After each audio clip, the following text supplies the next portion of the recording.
I was eating a cold ration bar when the signal arrived. Not a distress call, not a navigation update, a mandatory broadcast override.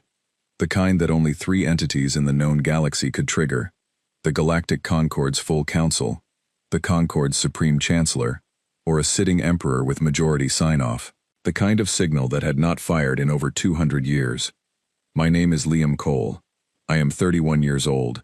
I am a deep signal analyst stationed at Relay Node Kappa 7, a communication junction embedded inside a dead asteroid roughly 200,000 kilometers above Vega Prime.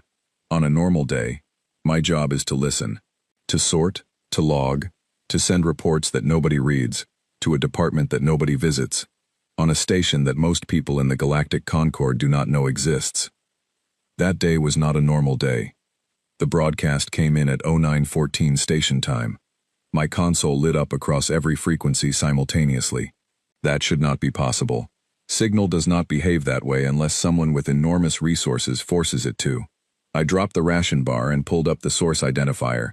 The origin tag was stamped with the seal of the Vathek Empire, the 6-winged crest of the Grand Admiral's office. I felt something cold move through my chest. The Vathek. I had read about them the same way everyone in human space had read about them. In dry, cautious reports written by diplomats who chose their words carefully, because the Vathek had 14,000 warships and a seat at every important table in the Concord. They were insectoid, hive-minded, and ancient. They had been in space for 6,000 years before humanity looked up at the stars. They regarded us the way a person regards a stray animal that has wandered into a clean house, not with hatred exactly, but with a kind of permanent, irritable impatience. The screen in front of me resolved into a face, or what passed for a face. The Vathek Grand Admiral, Vorath Sen, stood against a smooth gray background in full ceremonial plating. He was tall. His carapace was a deep, polished black. His 4 upper limbs were folded in the formal position that Vathek used when delivering official declarations. His voice, when it came, was run through a translation matrix that turned his click-heavy language into flat, precise English.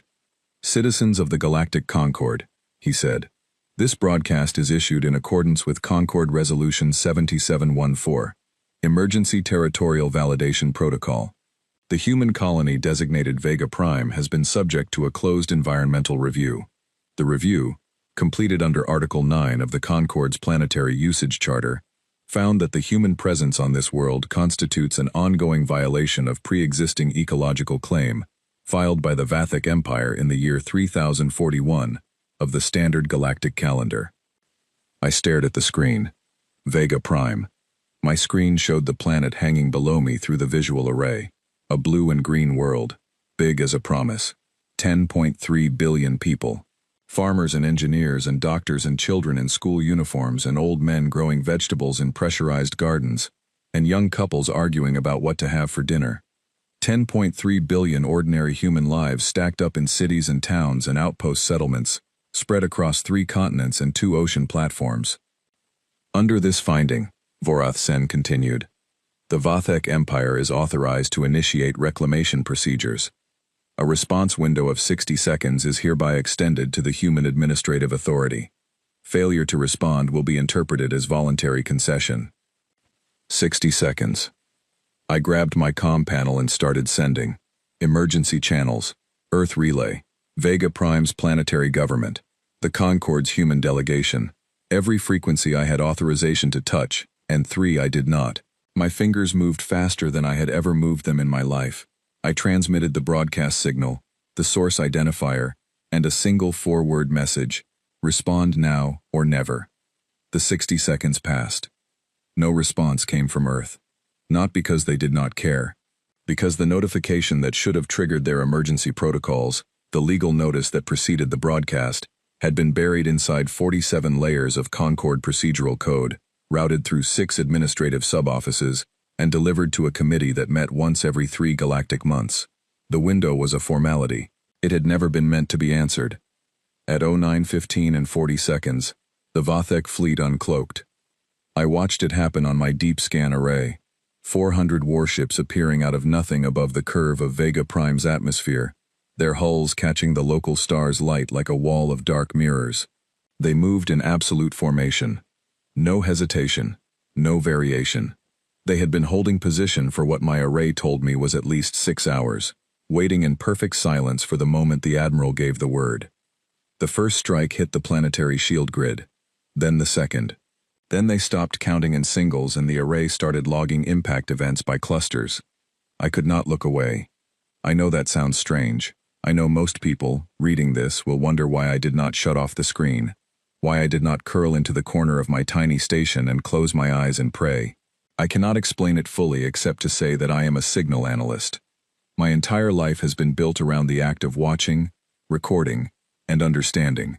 Something in me refused to stop doing the only thing I knew how to do. So I watched, and I recorded everything. The broadcast stayed live. Vorath Sen did not leave the frame. He stood and watched his own tactical feed with the calm of a man reviewing a spreadsheet. Around him, off camera, I could hear the clicks and chirps of Vathek officers going about their work. 3 Concord delegate ships held position nearby. I could see their transponder tags on my array. They were watching too. None of them moved to intervene. The hours passed. I recorded the weapons signatures, the frequency cycling of the Vathek orbital cannons, the pattern intervals between barrage waves, the rotation schedule of the fleet's defensive positioning. I recorded it all because it was the only thing I could do, because recording felt like bearing witness, because bearing witness felt like refusing to let them make it nothing. At hour 11, the impacts stopped. Vorath Sen looked into the camera one final time. Ecological remediation of Vega Prime is complete, he said. The Vathek Empire thanks the Galactic Concord for its patience and cooperation. He paused. Then, almost as an afterthought, he added, "The galaxy is a cleaner place tonight." 3 Concord delegates applauded. The broadcast ended. I sat in the silence of my relay station for 4 minutes. The visual array still showed Vega Prime below me, but the planet looked different now. The lights of the cities that had been visible along the night side were gone. The atmospheric sensors were reading particle levels that meant the air itself was changing. The world was still there, the people were not. 10.3 billion people. I thought about a detail I had logged 3 weeks earlier, a routine data packet from Vega Prime's agricultural network. A farmer named Owen had been complaining in an open community forum that his irrigation system kept misreading soil moisture. He had been arguing with a local technician about it in the kind of cheerful, frustrated way that people argue about small problems when their lives are good. I had logged it without thinking. I had moved on. I thought about Owen. I thought about the technician. I thought about every person like them. Not heroes, not soldiers, just people living their days. And I felt something settle into place inside me. Not grief, not yet. Grief would come later and it would take years. What settled into me then was something harder and quieter. I opened the transmission array and began to build the most important message I had ever sent.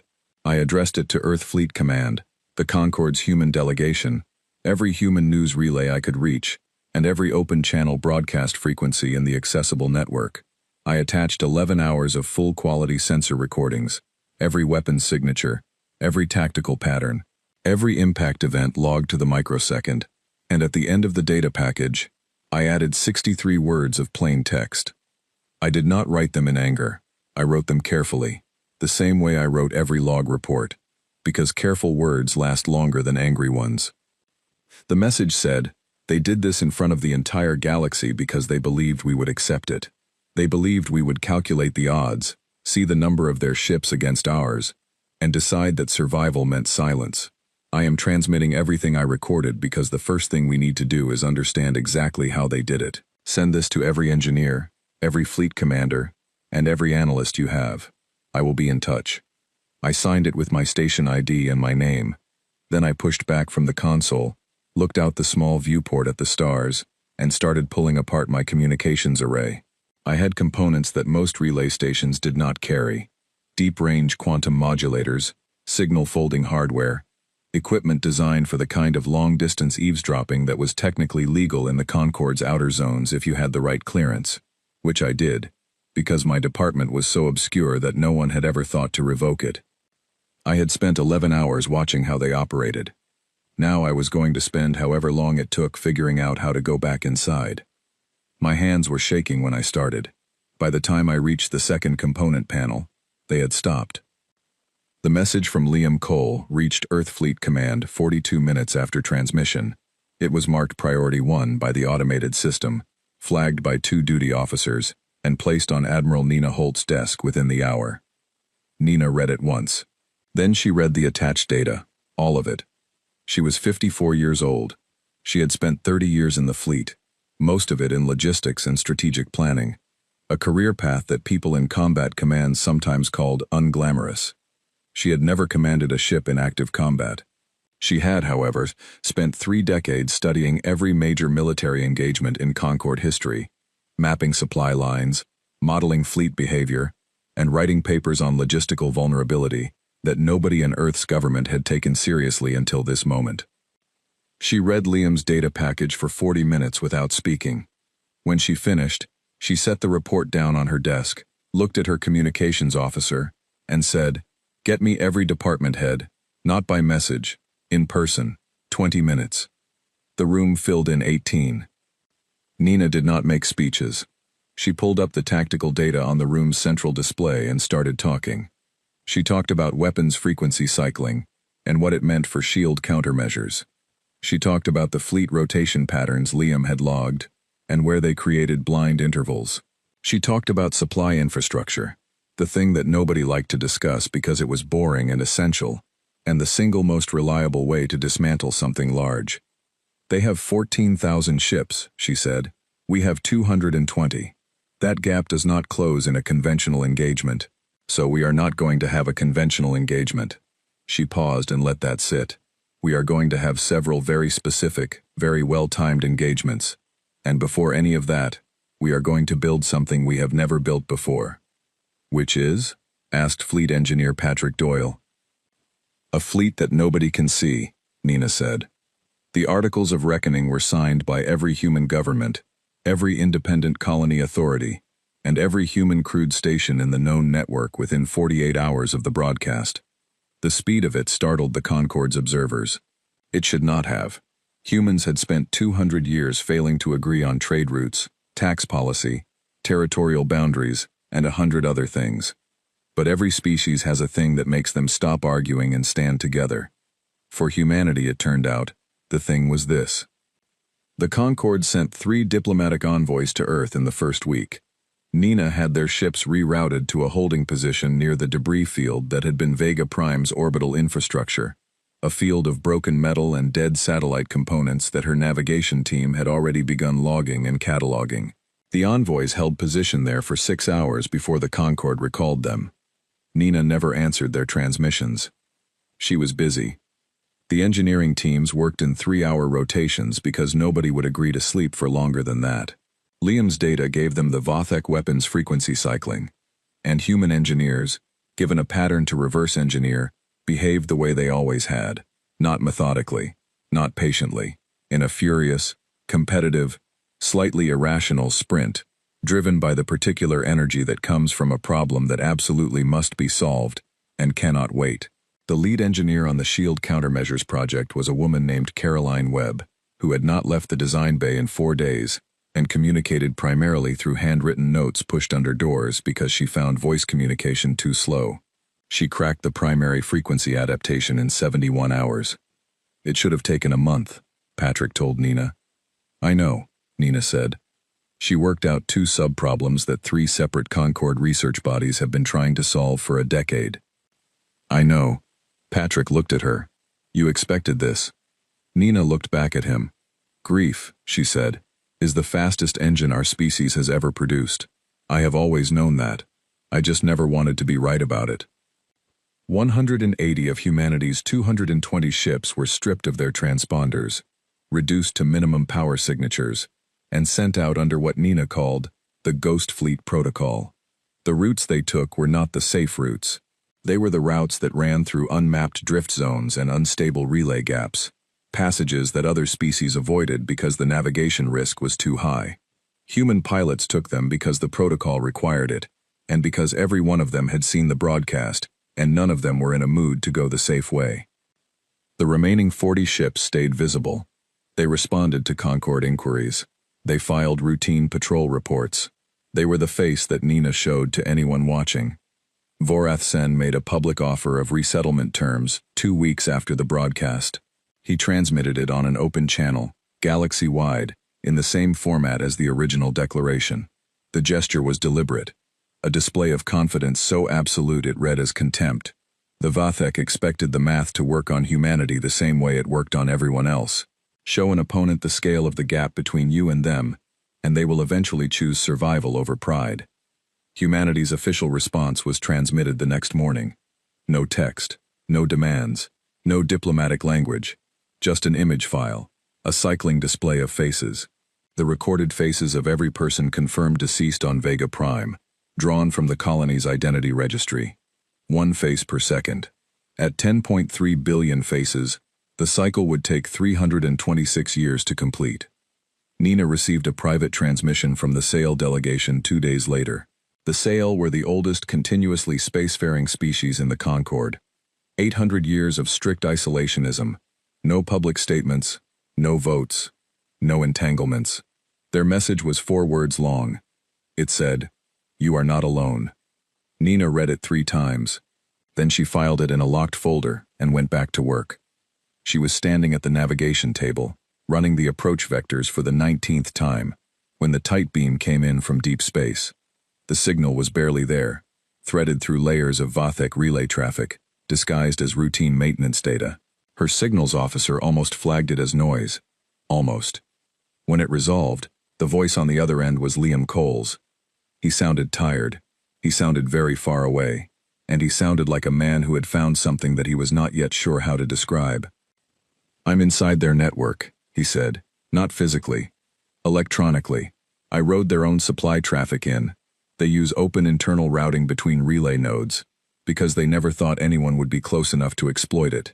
I've been sitting in their logistics data for 11 days. Admiral, I found something. Their entire broadcast infrastructure. The same system they used to transmit the declaration. The same system they used to air the 11 hours. It runs through a single authenticated master node. 1 node. And the internal encryption is standard grade. They never upgraded it because they've never had an intruder close enough to matter." Nina was very still. "Tell me what you need," she said. "Time," Liam said. "And someone to trigger the access window when I'm ready. I know what I'm going to do with it. But I want to tell you first, so you understand." "Tell me," Nina said.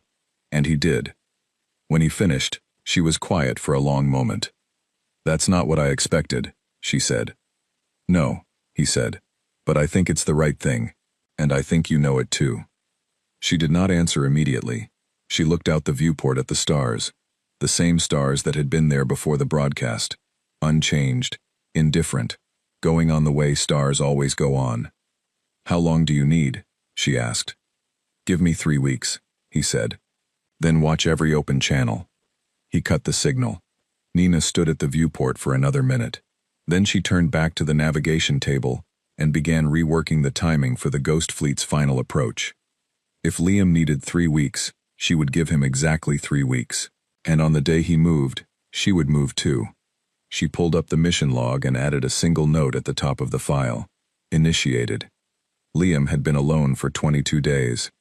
The station he had built around himself was not a station in any official sense. It was a single-person survival shell, assembled from the stripped components of relay node Kappa 7, folded into the smallest possible power footprint, and tucked into the electromagnetic shadow of a Vathek fuel transit ship that ran a regular route between 2 of their outer system depots. He moved when it moved. He went dark when it docked. He ate the last of his ration bars on day 14, and spent the following 8 days on emergency nutrient packs that tasted like chalk dissolved in lukewarm water. He did not care. He barely noticed. Because he was inside.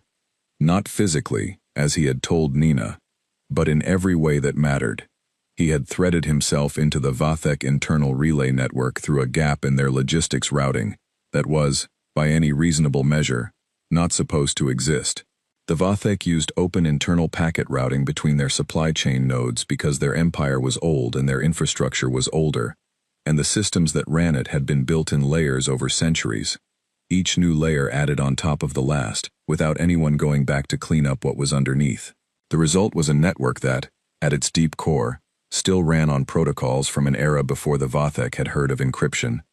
It was an enormous, galaxy-spanning empire, built on 6,000 years of unchallenged dominance, and its internal communications were, at the foundational level, about as secure as a postcard.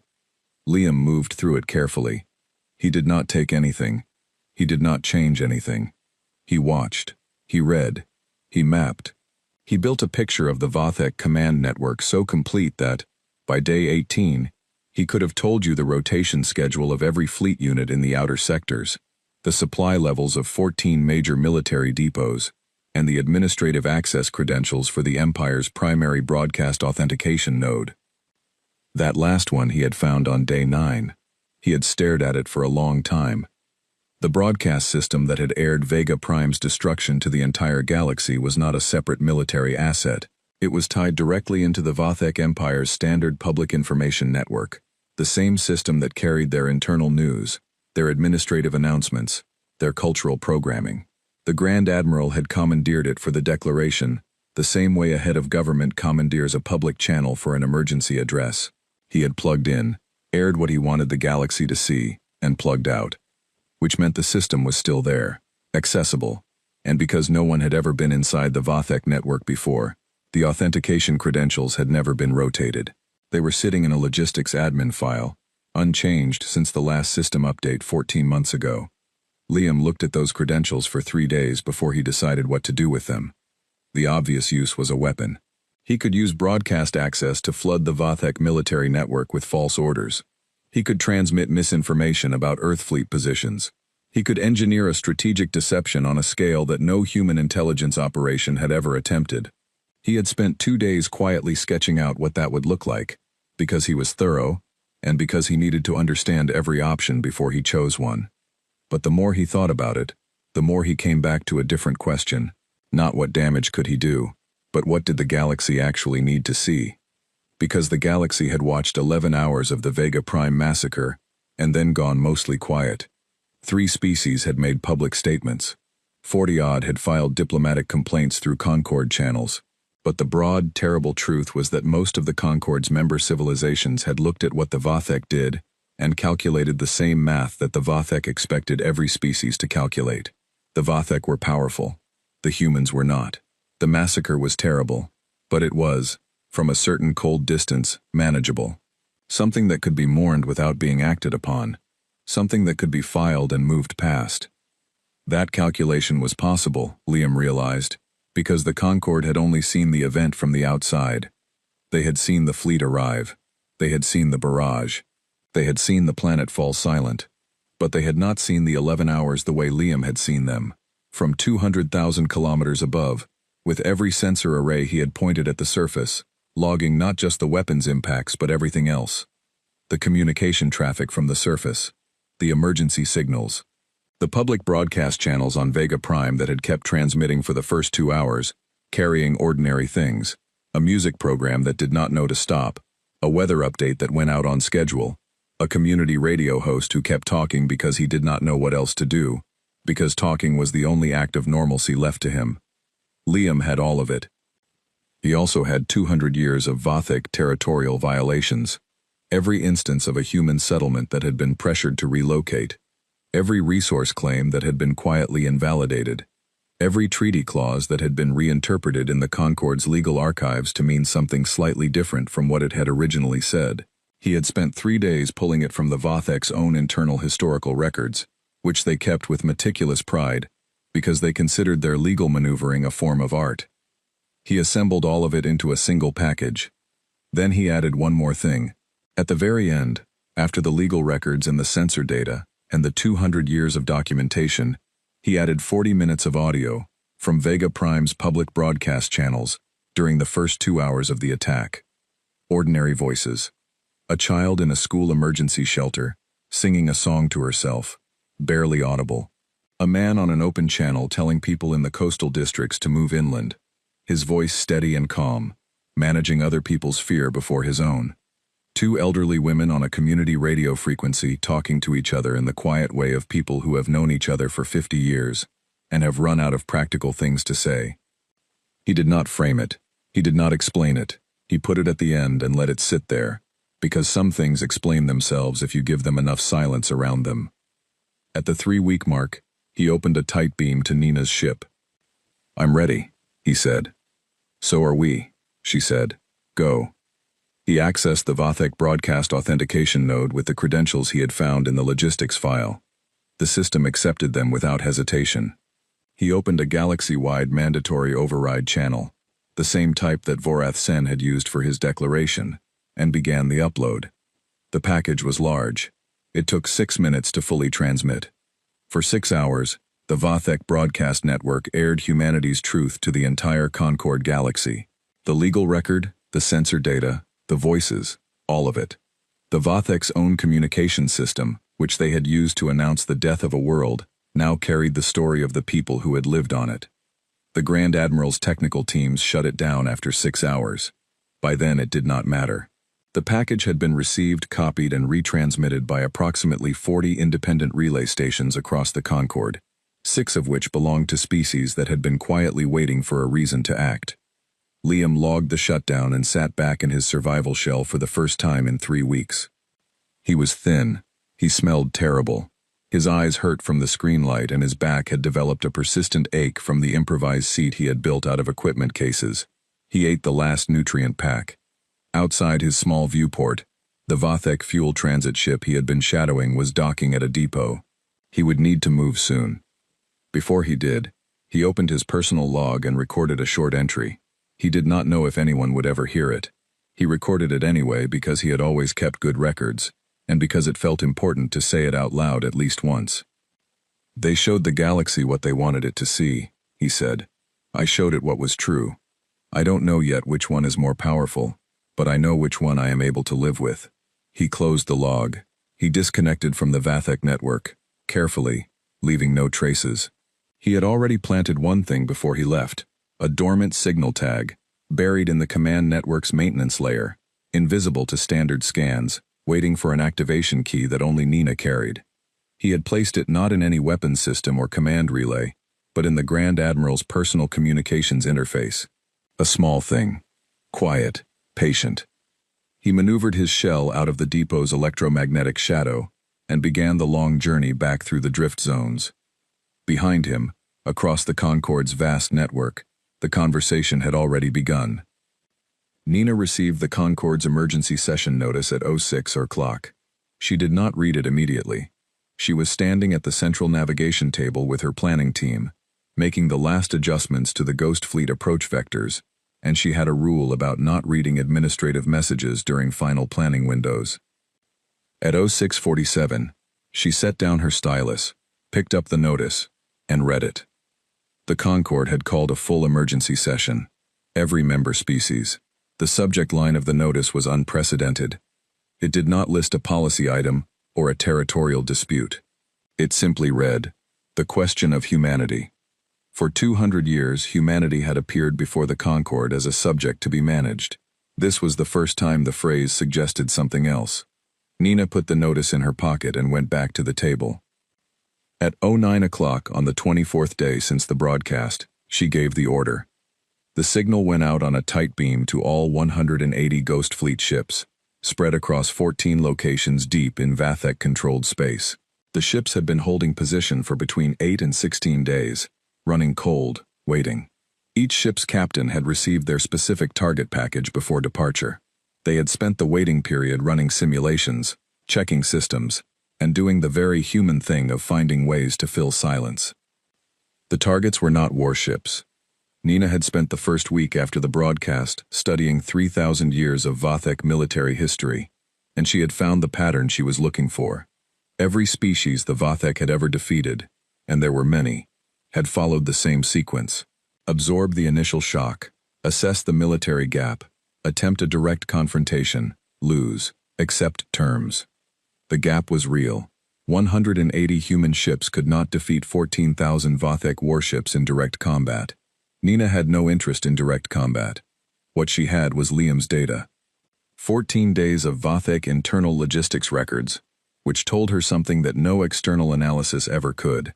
The Vathek Empire's military was enormous, but its operational range depended entirely on a network of 14 critical supply infrastructure nodes, fuel processing stations, drone fabrication platforms, and maintenance depots that had been built centuries ago and never adequately reinforced because no one had ever been close enough to threaten them. She hit all 14 simultaneously. Not with overwhelming force. She could not afford overwhelming force. She hit them with precision.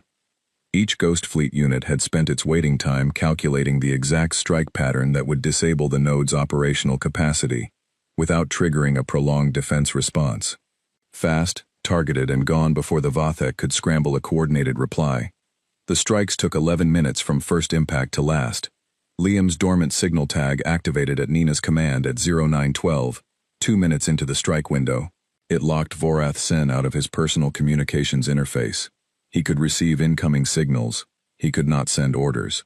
His command staff, trained to await his authorization for any action above tactical unit level, spent 11 minutes watching their screens and waiting for a word that did not come. 11 minutes was, it turned out, exactly long enough. The forward fleet, the 400 ships that had destroyed Vega Prime, repositioned since then into a defensive formation around the Empire's inner systems, received no coordinated orders during the strike window. Individual unit commanders made individual decisions. Some moved to intercept, some held position, some requested instructions and received nothing. The formation broke along its own command seams. What happened next was not a victory in the conventional sense.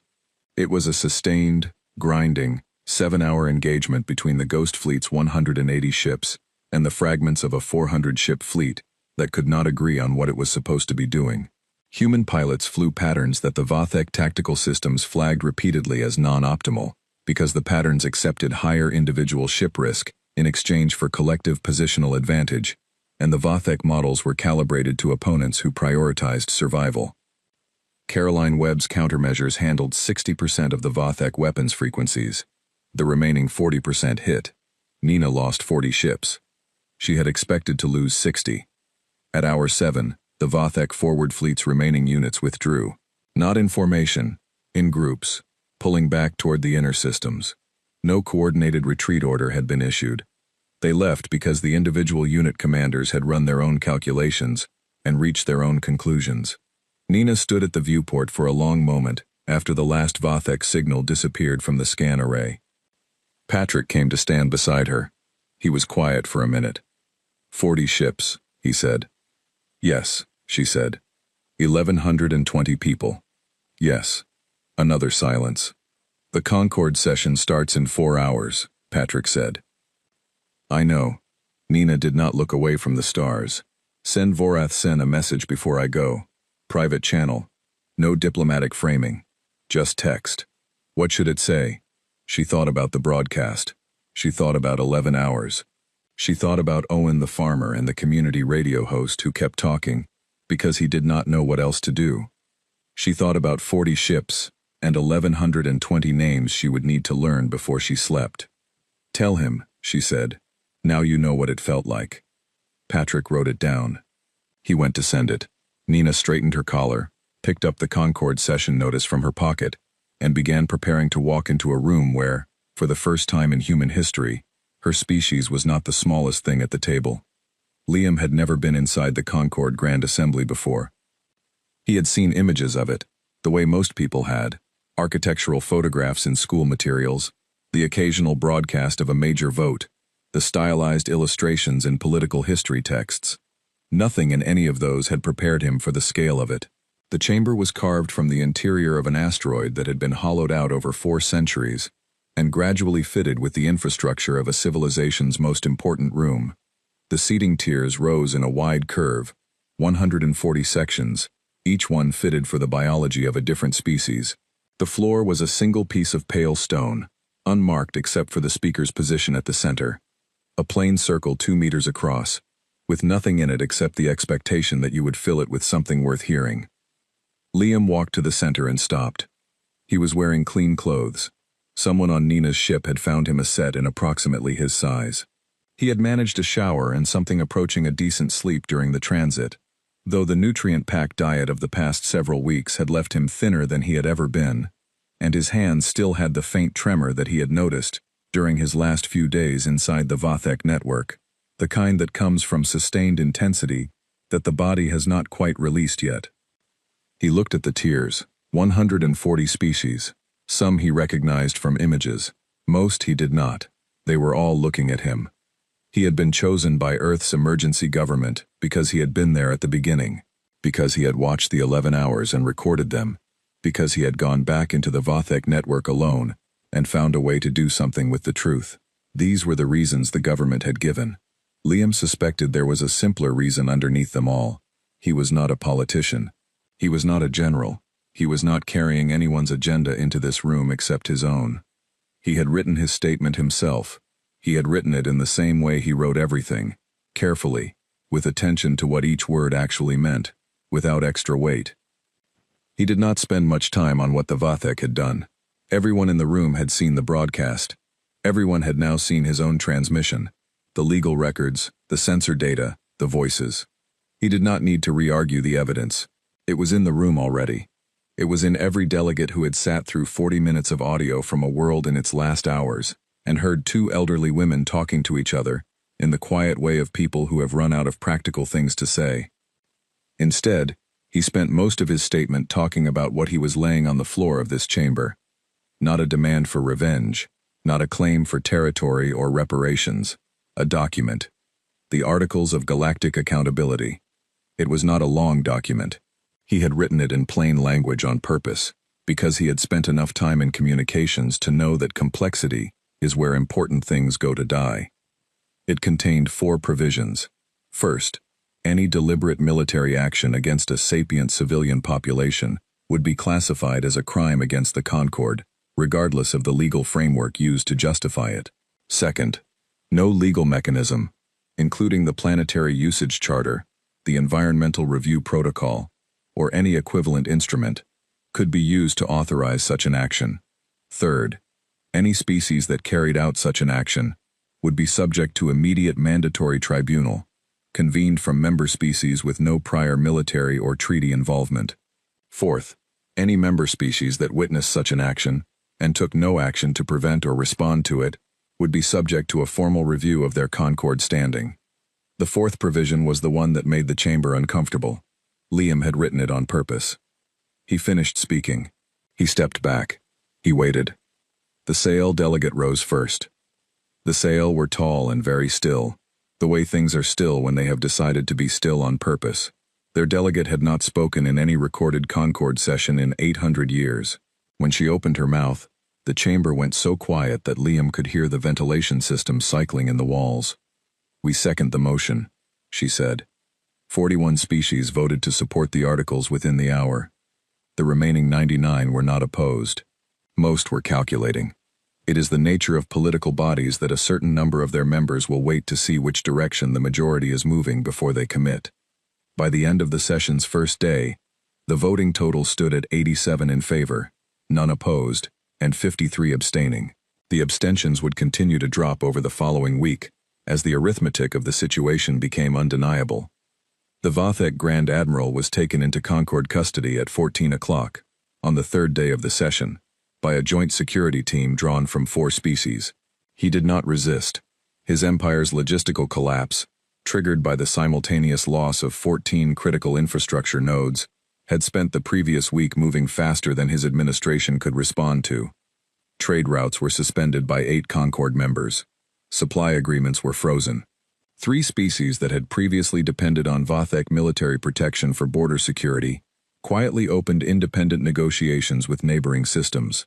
An empire built on the assumption of absolute dominance had discovered, in the space of 1 month, that absolute dominance has no contingency plan for the moment it stops being absolute. Vorath Sen was held in a simple room. Every day, for the duration of his tribunal, which lasted 4 years, he was required to sit and listen to the full 11-hour broadcast, not as punishment in any physical sense, as a condition of the proceeding. The tribunal's reasoning, written in formal language that Liam later read 3 times, stated that any judgment rendered without full understanding of the act under review was not a judgment but an abstraction, and that the accused should carry the complete weight of what he had authorized before he could be held meaningfully accountable for it. Liam found the reasoning fair. The Vathek Empire did not collapse entirely. What it did was contract, slowly, painfully, over a period of years, into something smaller and more inward-looking, stripped of its military capacity and most of its territorial holdings, watched closely by a Concord that had, for the first time, agreed on a framework for watching. They were not occupied. They were not destroyed. They were left to live with what they had done, and with who they had been when they did it. Humanity did not take their space. The newly ratified Articles of Galactic Accountability forbade the kind of territorial annexation that the Vathek had used as a model. Instead, new human colonies were established, slowly, carefully, on worlds that were chosen and documented, and filed with the Concord in full compliance with the revised Planetary Usage Charter, which had been rewritten from scratch by a committee that included, at humanity's insistence, 2 species that had previously lost territory to Vathek legal maneuvering. The first new colony was named Vega Remembered. The second was named for Caroline Webb, who had not technically done anything that the naming committee could point to as heroic, but who had spent 4 sleepless days solving problems that should have taken a month, and whom the committee felt deserved something. The third new colony was named Merrick's Folly. This was because Liam had once described his plan to infiltrate the Vathek network as probably a foolish idea that I am going to attempt anyway, in a personal log that was accidentally included in a data package transmitted to Earthfleet Command, copied to the Concord record, and somehow leaked to about 40 news services across the human network. He had not been embarrassed by the name when it was announced. He thought it was accurate. He was sitting in the observation deck of the Concord's residential station when Nina found him. It was late by station time. Most of the corridors were quiet. She came and sat in the chair beside him and looked out at the same stars that he was looking at. They had been doing a lot of this lately, being in the same place and not saying much, because there was a particular kind of understanding between people who had been through the same thing from different angles, and sometimes that understanding is most honestly expressed in shared silence. After a while, Nina said, "Was it worth it?" Liam did not answer immediately. He thought about 10.3 billion faces cycling on an open channel. He thought about 40 ships and 1,120 names. He thought about Owen the farmer and his irrigation system. He thought about 2 elderly women talking to each other in the last hours of their world. He thought about a single Sayel delegate, rising from 800 years of silence to say 2 words that changed the count in a room. He thought about the Articles of Galactic Accountability, sitting now in the Concord's permanent legal record, 4 plain provisions in simple language, which he had written himself on a scratched console in a survival shell that smelled like chalk and recycled air. He thought about the word that Nina had written at the top of her mission log. "Ask me again in 100 years, he said. "I think the answer is still being written." Nina nodded. She looked at the stars. He looked at the stars. Outside the viewport, 326 years of faces were still cycling on humanity's open channel. The count had not stopped. It would not stop, not because humanity needed to hold on to the grief, but because 10.3 billion people deserved to be seen, and the galaxy had agreed, finally, to look. Somewhere out in the dark, the first survey team for the 4th new colony was already running its scans, filing its documentation, doing everything correctly and carefully, and in full compliance with the new rules that a dead world had made necessary. The stars did not change. They never do. They go on the way stars always go on, indifferent and vast and permanent, while the small, strange, stubborn things that live in the light between them keep deciding, over and over, what kind of story they are going to tell. Humanity had decided. The answer was still being written, and this time, the galaxy was listening.